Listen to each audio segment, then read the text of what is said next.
But what I wanted to do was turn to Brian Alexander and Elizabeth Stovall, ask them the same introductory quick, tell us who you are and your role. And then their job is really to just react to what they've just been listening to and observing and add to make it all, maybe add another controversy. I don't know. I'll start with Elizabeth. Just say who you are and where you're from, and then I'll go to Brian. And Brian has to teach a class. So we also need to make sure that we are staying on time here. So I'll go to Elizabeth first, just your little intro, and then I'll switch over to Brian for his intro.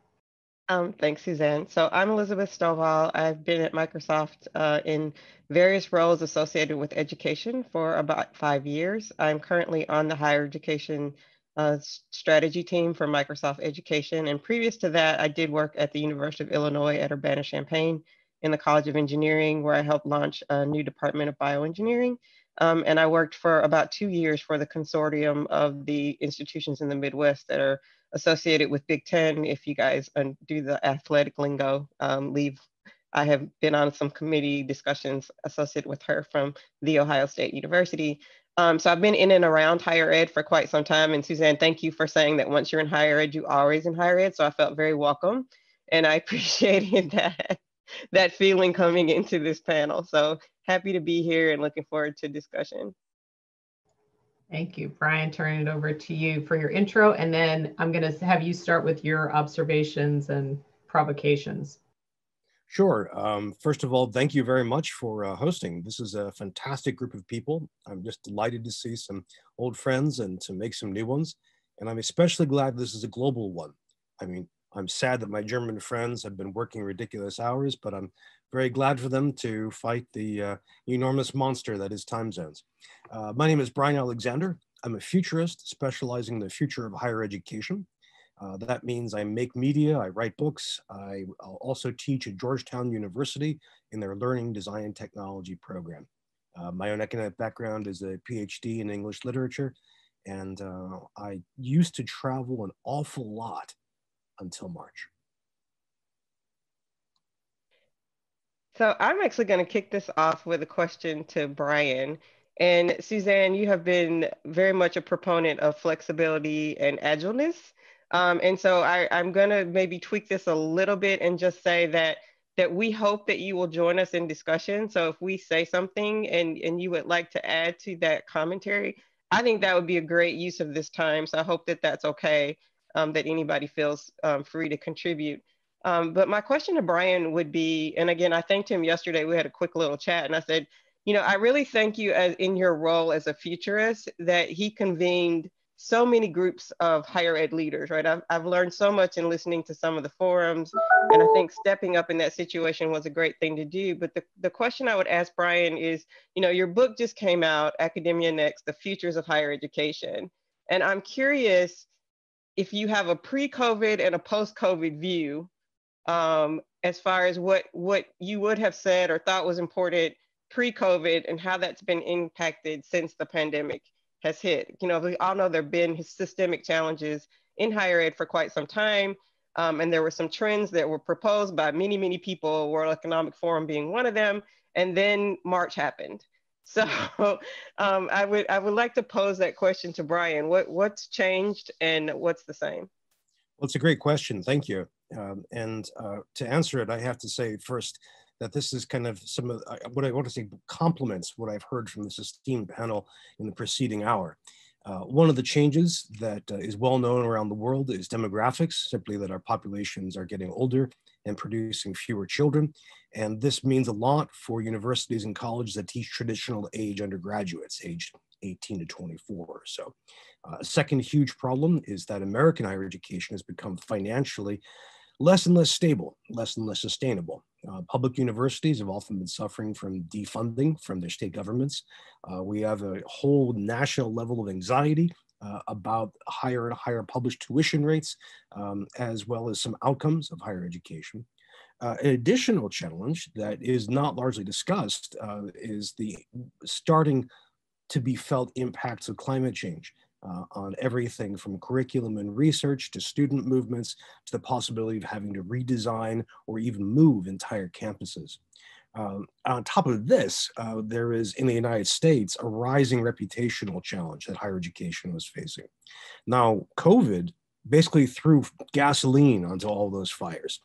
So, for example, the financial sustainability issues have just become extremely, extremely difficult.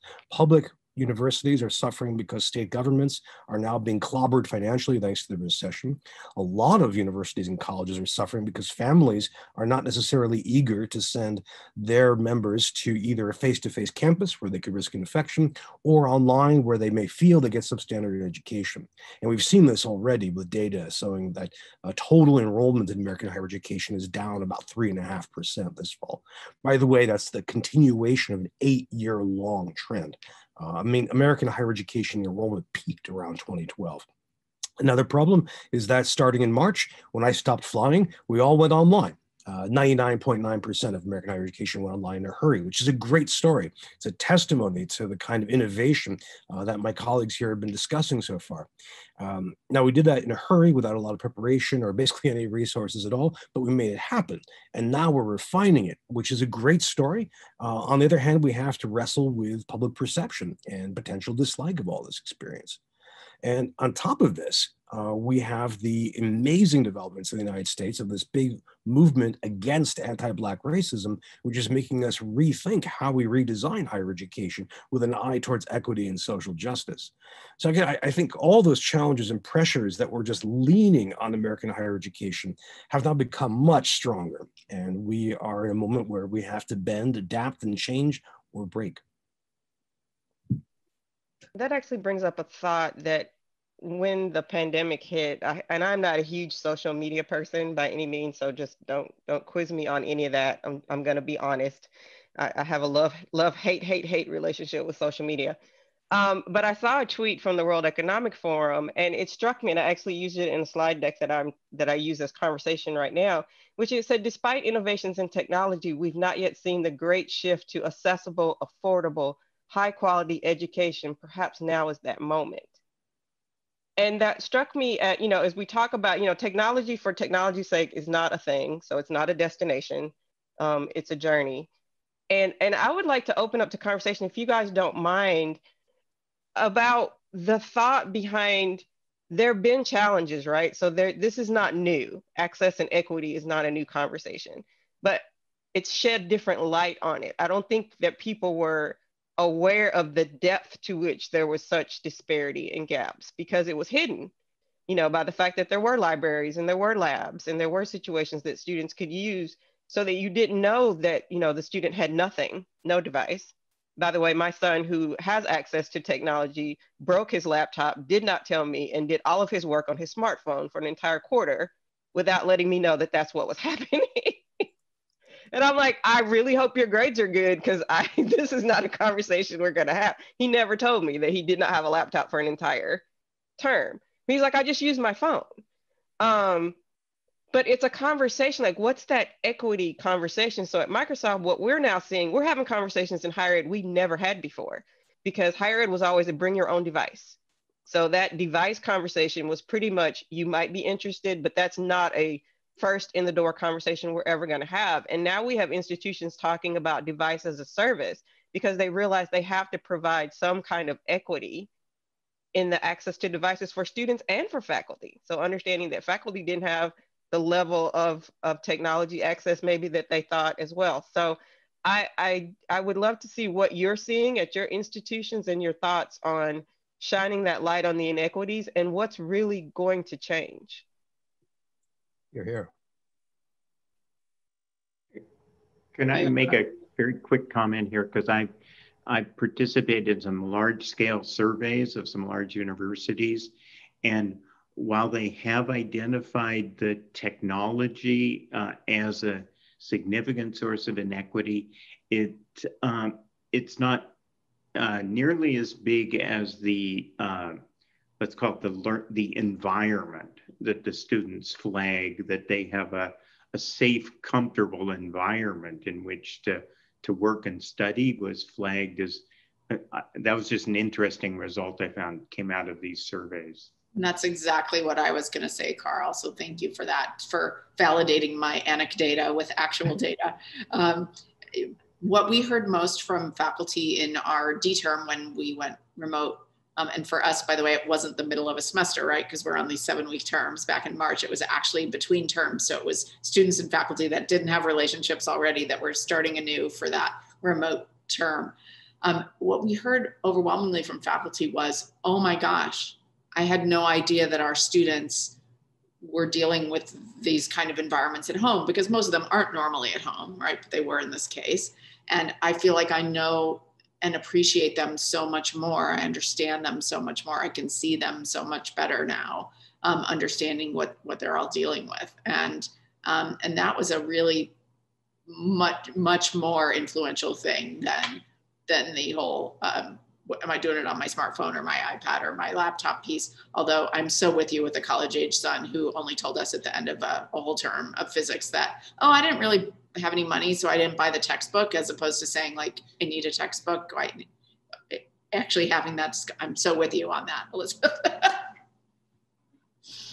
Well, I think for us, what's been interesting is we have faculty and staff who don't have reliable internet access. So it's not just students. We have faculty and staff who are not able to access. And so the conversation about where do we go in equity is both, we also have, well, equity is about students, but equity has to be about employees as well. And so as Denise said, we're never going to go back to being a fully residential place. We'll always have this flexibility, or we'll always be sort of fluid institutions. And if that's the case, we have to make sure that we have that, the availability of access to both devices as well as reliable internet. And I wanted to ask Denise to build on that, because I was on a call with a colleague from Africa University earlier this week, and he said one of the things they had to deal with was they have students when they left campus who don't even live in communities that have electricity. It's not the device, they don't even have electricity. And so you're now all over Brazil. So are you seeing those sorts of challenges as well? Yes, of course. And in our university, we had a big problem. We realized that maybe more than 10,000 students could have problems with internet. So we decided to create, and we implemented the biggest digital inclusion program of Brazil. So our university nowadays, I can tell you that all the students that wanted, they could participate, they could receive internet access, and also the equipment, the device, not to use their cell phones. But we could do this, but we think that it's very important to continue with this politic. So it will not be easy to continue because of budget problems. The financial problems in Brazil are really important.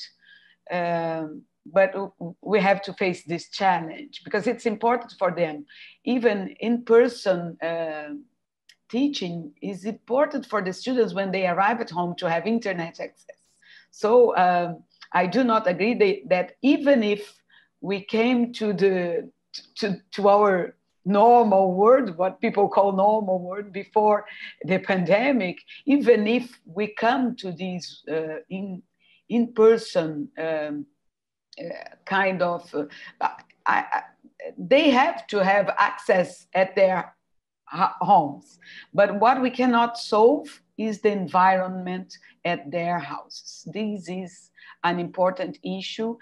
I would like to have a government program in Brazil for us, for the rectors and the presidents of the universities to be able to build study environments in our campuses so that the students could be there, although, and not at their homes, although not in the classic classrooms with several people inside, because this is not possible at this moment, but maybe new study rooms But we do not have financial support to do this, unfortunately, because this would be a solution.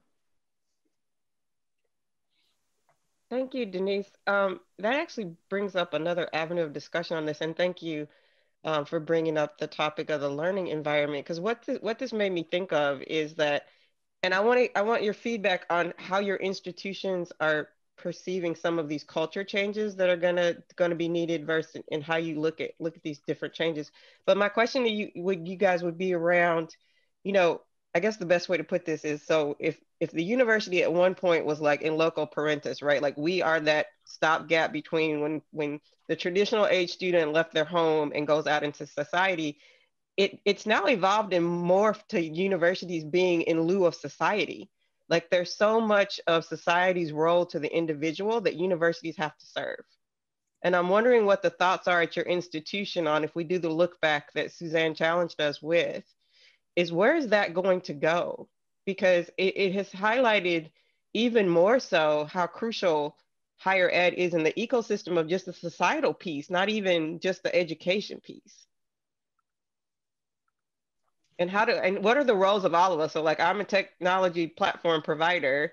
We can influence and we can work with, and we have with governments and with other partners, for example, for airband initiatives to provide, you know, Wi-Fi and to provide hotspots and that kind of thing. But the collaboration that the Global Learning Council is kind of founded in, I'm curious as to, you know, what do we do about this, and who do we talk to, and how is this being perceived on campuses?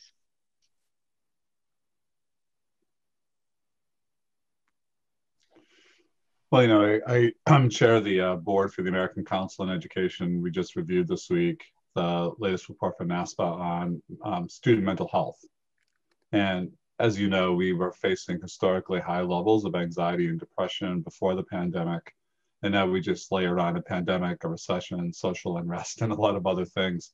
But as bad as it is across the board, it is off the charts for non-binary and transgendered and LGBTQ students, right? So to your point, what is our responsibility? And when we closed the campus, we said, look, if you have housing or food insecurity, we will bring you back, which we did. We had a lot of students come back who didn't have safe housing. And you may remember, Elizabeth, when the Chronicle did a longer cover story on food insecurity among college students, the country was sort of shocked, like at the levels, right? In our own campus, we were shocked. 13% of our students said they were food insecure. And we opened up a food pantry, and we did all the things that other people did.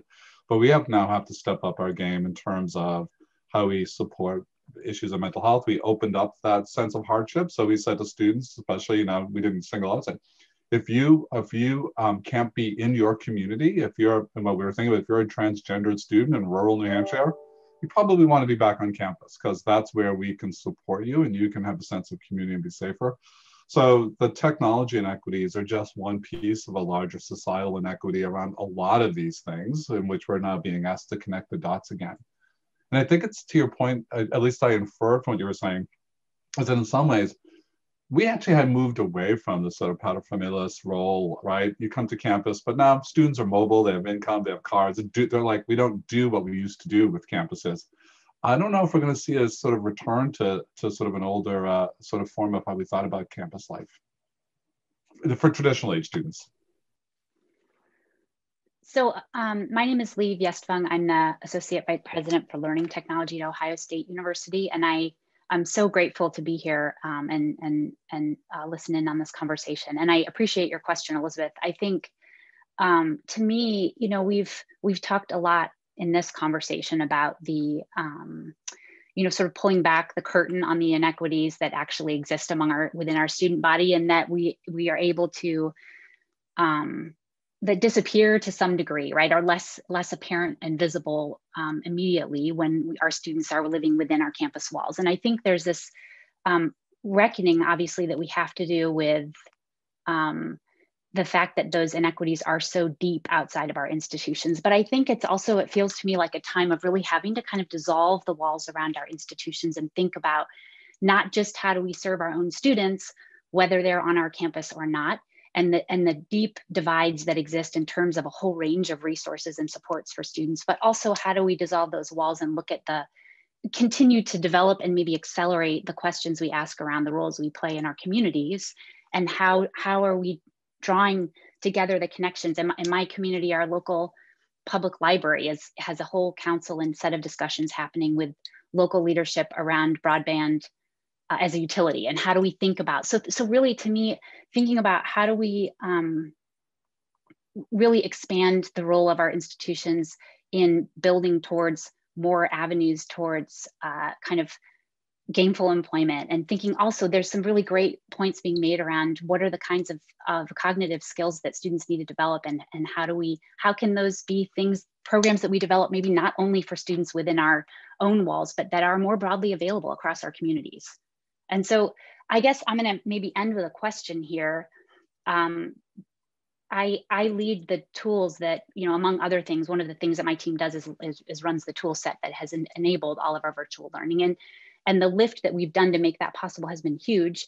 But for me, what keeps me up at night is thinking about the fact that over the next 5 days, we're sending our students home, right? Wherever and whatever that might look like, if they have a place that they can go. And we're asking them to take their final exams.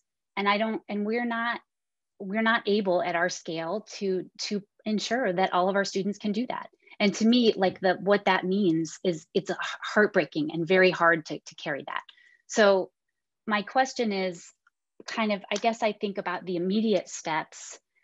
How do we, not just within our own institutions, but what does it look like to have conversations nationally or globally, as is happening here? How do we think about the immediate, kind of massive problems that we face this year?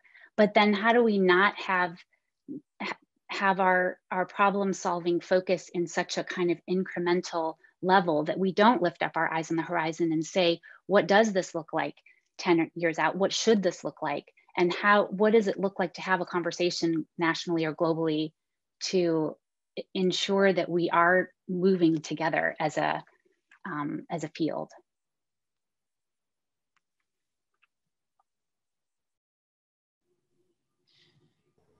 What do you think about the role of the Global Learning Council in convening, I guess I want to say, collaboration on big topics? Like, what is it? The NSF used to have grand challenges, and that was how they convened, global research and collaboration around specific topics, big problems. And I'm wondering, just out of curiosity, if the Global Learning Council has given any thought to, playing that sort of role. Like, I know it's been kind of a coalition of the willing, and you guys have been working together for a long time, but I'm curious if you've given any thought to that. I'm going to chime in as a member of the council. So, it's given thought to it, but I think the thing that I'm struck by is, okay, I straddle various areas, in particular, physics, where there's enormous international collaborations across, a whole range of institutions and countries and people, and education. And I think there's what I'm struck by is how in education, even though we're all at some level facing very similar kinds of challenges and issues and problems, it's traditionally and historically been very much a local issue. And, so even having statewide conversations in the US can be difficult. And it's almost out of the question to have, one state talk across the border to the next one. And then you go internationally, it gets even bigger. So I'm not saying it couldn't happen or that it shouldn't happen, but I think that we do face these unique sort of challenges with the traditional perception of education being so much a local issue and local challenge. Lori, were you going to chime in earlier? I was just going to, sort of draw the analogy of the transition of the thinking about education from being a public good to a private good, being what's behind this. which is, you know, if it's sort of all for the student, then it all falls on the student to deal with their sort of situation in life as they try to navigate their education. And it's certainly something that our colleagues in the K-12 sector have been dealing with forever, because they must educate everyone, right? And so they essentially have no choice to become the societal response to not only what's needed for education, but what's needed to get the students in the right place to be able to engage productively with education. And I think this is, you know, what I'd hate to have happen is for higher ed to solve this problem as opposed to have society solve this problem. And so the question is, how do we bring back this concept of the public square being critical, and how do we become enablers of that? I loved what Hope wrote in the chat about the town square versus the ivory tower. I'm a big proponent of knocking the ivory tower down, but we can't replace the town square with the campus. We've got to sort of merge them somehow in a way that's more productive. I do not have the solution to this problem, but it seems to me to be the inevitable consequence of turning education more into a private good than a public good. So one thing that I'm thinking about, oh, Anna? You go ahead. Oh, well, one thing I was thinking about, so we only have, you know, a few minutes, we have like 20 minutes roughly left. And what I wanted us to maybe think about as we head into that end is, based on the conversation that we've had, based on things you're all observing, so the Global Learning Council, also known as GLC, what if that C was actually the Global Learning College? If we all pooled together all of our resources and said, we're actually going to be one worldwide global institution. We're taking all of the best practices from you know, the sessions from 4 a.m. Berlin time this morning, and I don't remember what time the next slot was, and then this one. But thinking about that, because I think part of it is about us, what you can do, and what we talked about, what so many of us have done, is we went very quickly to this virtual environment. So there's an openness to working virtually. There was the discussions about now in Brazil, you can have access to scientists you couldn't have access to, or you can still do, turns out you can still do project-based learning internationally, but from home. And so, you know, and Paul's really getting us away from time. So if time doesn't matter, if we've all sort of agreed that fluidity matters in a lot of different ways in the future, borders are gone. I mean, to me, the dream that maybe some of us had even 10 years ago about like, what's the opportunity in 2050, to Norm's, I think it was Norm said this, or like now all of, oh my gosh, Rosen, he said it earlier. So really, like, we can bring forward, Andy Rosen, we can bring forward this dream of like, what does it look like? And whether that's we get there through a grand challenge, or whether we get there some other way. But I think the opportunity for the Global Learning Council is to say, what would it look like if we all work together, not one-off institutional, international agreements and opportunities, but yeah, where would we go from there? And I know, Brian, because you have to go to class, is it, Anna, is that okay if I go to him and then come back to you? Okay.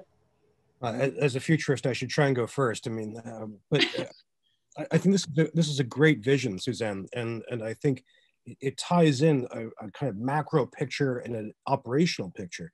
I mean, the macro is in the chat. I don't know if you all saw this a little earlier. Rahim Rajan asked about building a more of a global, cross-cultural, cross-border campus. And what's interesting is that right now in 2020, we're experiencing that vision along with its diametrical opposite, where we have the goal of having more transnational universities, but then in country after country, we're seeing the call for more local, more regional universities. We see this in Turkey and Poland, Hungary, Britain, the United States, India, and to an extent in China. So we have that tension at the macro level, but the operational level, one of the things that's interesting is we're hearing a lot of pushback on the idea of what all of us are doing right this second, that is live synchronous teaching. I mean, the argument in favor of it says, well, this is great. We have back and forth. I mean, I can see Hope. I can see her background. I can check out Paul's bookshelf. You know, I can look at Elizabeth's skeptical look. You know, I can see all, and it's great. It's the kind of give and take you get from performance or from a live classroom.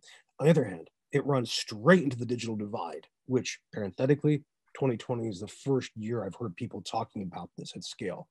I've been working on this for almost 20 years. I'm just amazed to see that. It also runs into challenges with people who have neuroatypicality. So, you know, the Zoom screen can be a bit challenging. Plus, we all suffer from Zoom fatigue or Teams fatigue, et cetera, et cetera. So there's been an argument that we should actually push our teaching away from synchronous towards asynchronous, which then breaks up and addresses the time zone problem. So my student in Wuhan and my students in Berlin can actually talk with each other and with me just with that little divide. I mean, maybe think of this as like asynchronous global university might be one way forward. In 2030, it looks so obvious and clear. I think, Laurie, were you gonna say something next? What really, oh, I'm sorry. Oh, Anne, yes. If I may, just to touch on a couple of the points that have been raised.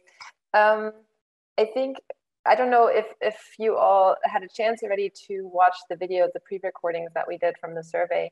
I only touched upon this briefly because I really wanted to keep it short, but the interesting thing that we found is that there are very unique challenges all around the world.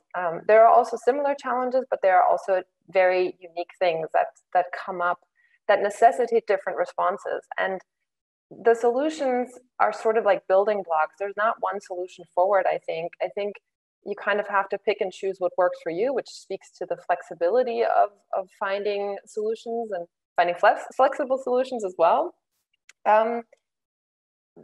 Specifically, when you spoke, or when you speak a lot about inequalities on this grand scale, which really has been, yeah, quite the shocker to, I think, many people who are now just hearing the scale of this for the first time.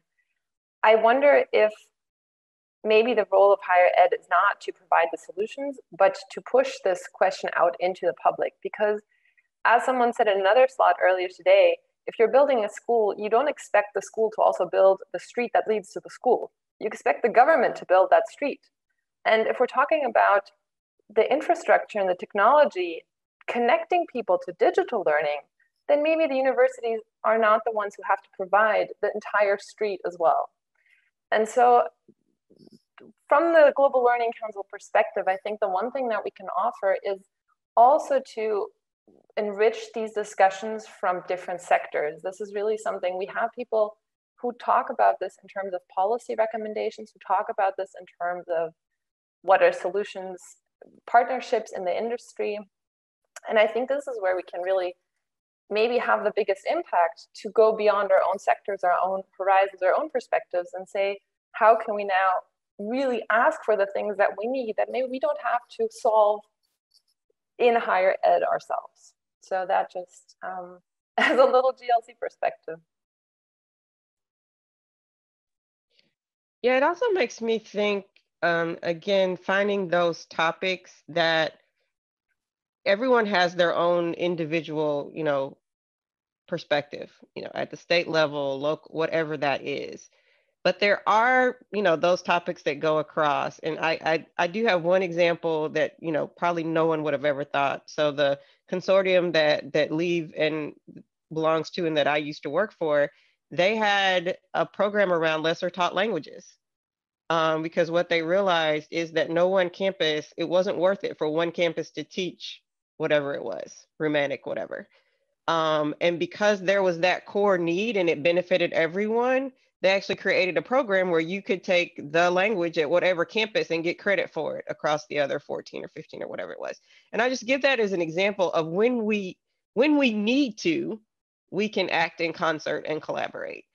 And so there are some big topics that I would just kind of would love for there to be a discussion of, if there's enough energy to really make movement in an area and have leadership in, let's say, what is the reimagining of the learning environment? Like, what does that really mean? And what are the implications for pedagogy, which is, I think, the missing piece. Like, there's lots of technology conversations. Of course, we're a part of those.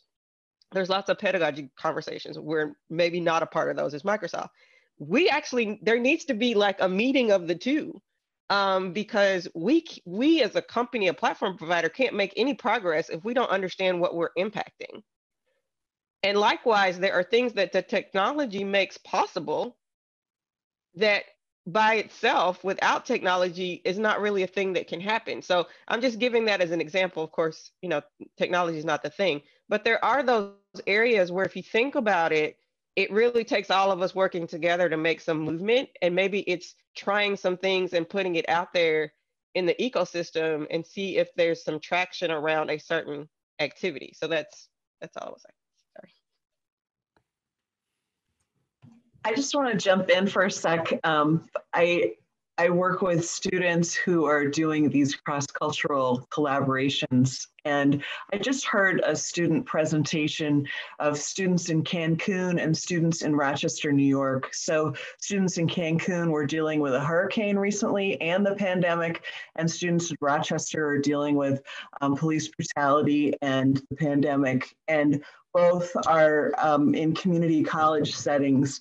And even though they had all of these issues that they were dealing with, they take things like WhatsApp or Facebook groups or TikTok or whatever they have on their apps or whatever it takes to get it done. And in the presentation time, they talked about this incredible empathy for each other to get to where they needed to go with their projects together. And I just was blown away by the ingenious innovation that they took on, and that the professors gave them the autonomy to figure it out, and they did.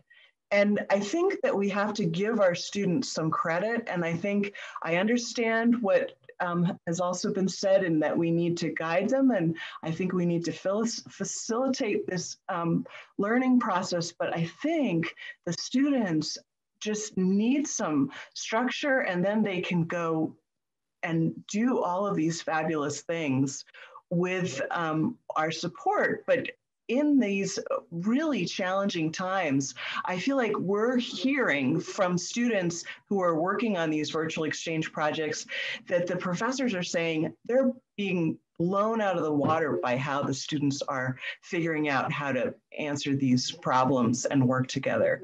So I just wanted to throw that in the mix.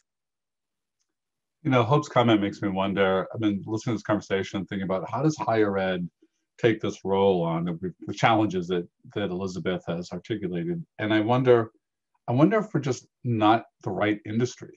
I wonder if like our structural models are just not able to do this. Like I've been intrigued and spending time learning about co-ops, and I've had this sort of vision of like, I don't know if you know the company Udemy, which is basically kind of a marketplace where people who want to learn things, find people who know things, and they sort of figure that out, and they're rated, and you can sort of see. But I'm really interested in the idea of sort of, what about a global learning co-op where we just sort of I can come into that marketplace and say, I want to be an X. And I don't even know what that means, because I don't know that students know, to Carl's earlier point, about what's the right learning environment, the right modality, or even what it means to be an X.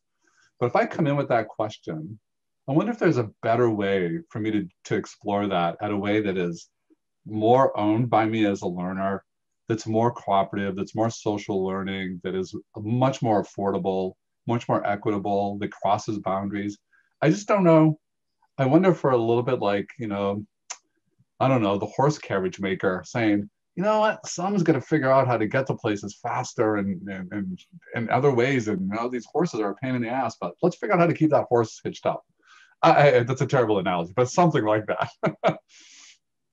Maybe I can jump in, because it's highly interesting to see. Elizabeth brought up the question what we can do from the global learning perspective, the Global Learning Council perspective. And of course, we have done a lot of thinking about our mission. And one aspect, and you all are good proof for it, was that we are not going to have a conference on learning with psychologists, or on technology with engineers, or something with a single discipline perspective. That's one aspect. There's a lot of conferences worldwide forever. In my background as a cognitive psychologist, on cognitive psychology, on learning, or something like that. What we need is this integrated view at the one hand. And who are the best people to address this And we talked about a leadership circle. So we asked you, with your responsibility, your insight, your reflection as a leader, to contribute to these questions. And then look at these questions and your contributions from the global aspect, and to exchange this a little bit more holistic view. And that's fascinating.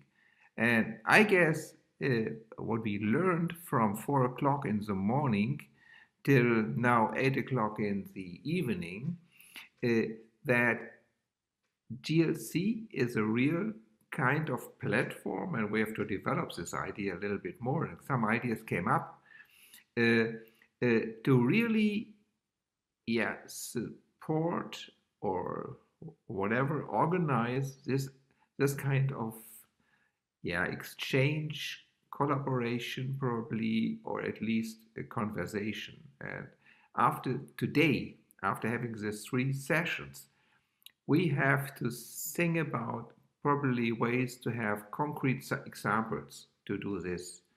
And all this came up because we couldn't have this face-to-face conference in Nairobi March this year. And I don't know if it will be in autumn next year. I don't know. And one aspect I should mention, even if it was not the topic today, is that we are interested to talk about learning in a wider sense. Going to Nairobi, we were interested to see to what degree learning takes place about health, about climate, about nutrition, and things like this, because these are vital aspects in Africa, for example. And going to Africa before we had this conference, before COVID came up, we learned a lot already what was going on, and things are quite different and quite sophisticated already there. So there's a lot of things we can learn from having these global perspectives, and your ideas and your contributions are perfect, a perfect base to continue this idea. And whenever you have an idea to continue this kind of exchange, this kind of collaboration, that would be fantastic. And maybe I could ask Anne, because we are very close to the end right now, to probably announce a little bit future aspects we already plan to do, like the Learning Week. This could be a fantastic situation to bring in a little bit more elaborate than we can do it right now, ideas in the line of this kind of thinking coming up with you and just mentioned by me. So Anne might address this before we get out of time. Next year we will be doing a longer event, probably looking at about a week, called the Global Learning Week, where we'll encourage institutions to come in with their projects and with their workshops and with their panels that they're interested in talking about and designing around that. And we'll offer the platform, but the content will really come from people who want to have this discussion themselves and who want to help shape this conversation in the future. And we will also have the findings from our survey, where we also touch upon a lot of these topics that we discussed, coming out in a report next year. So look on our website for that, or email us, or we'll reach out, and that would be, I think, interesting as a starting off point for more conversation. Well, I was going to ask each panelist if there was anything they wanted to, any wisdom that they heard today that they want to leave with us as we close it out. I saw Lori shook her head. We're probably all running to our next set of meetings. Yeah, I saw everyone nod. So I will just say thank you to all of you for diving in and thinking about 2030 and what we've learned from 2020. I think we have some really great next steps to keep exploring. And I think we'll continue to reach out to those of you who participated today to just see if you want to continue to be part of this, see if there are ways of engaging your students as well. I think there could be some great opportunities there. So thank you to the GLC. Thank you to our higher ed celebrities for being here today.